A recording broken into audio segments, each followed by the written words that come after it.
మంగళగిరిలో మన ఇల్లు మన లోకేష్ రెండో విడత కార్యక్రమాన్ని ఈ నెల 21, 22 తేదీల్లో నిర్వహిస్తామని అధికారులు తెలిపారు. రెండో విడతలో సుమారు 2700 మంది లబ్ధిదారులకు ఇళ్ల పట్టాలు అందిస్తున్నామని మంగళగిరి తాడేపల్లి నగరపాలక సంస్థ కార్పొరేషన్ కమిషనర్ అలీం భాషా చెప్పారు.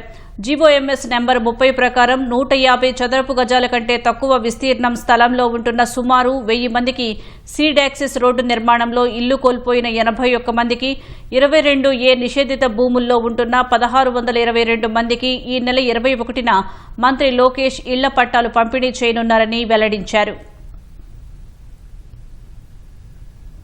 పట్టాస్ డిస్ట్రిబ్యూషన్ సెకండ్ కార్యక్రమము రేపు మరియు ఎల్లుండి సీకే ఫంక్షన్ హాల్లో జరుగుతుంది.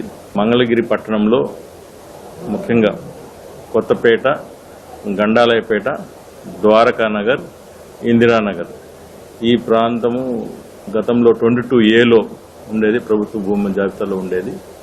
దానిలో ముఖ్యంగా గతంలో ఏం జరిగినా ఇదేంటంటే పక్క సర్వే నంబర్లు వేసి రిజిస్ట్రేషన్ చేసుకోవడం కావచ్చు. తర్వాత ఇటువంటి ఉండడం వల్ల అక్కడ రిజిస్ట్రేషన్స్ కూడా ప్రాపర్టీ ఉండి ఎన్నో సంవత్సరాలుగా నివసిస్తూ ఉన్నా కూడా వాళ్ళకి ట్రాన్సాక్ట్ చేయడానికి వీలు లేకుండా ఉండింది.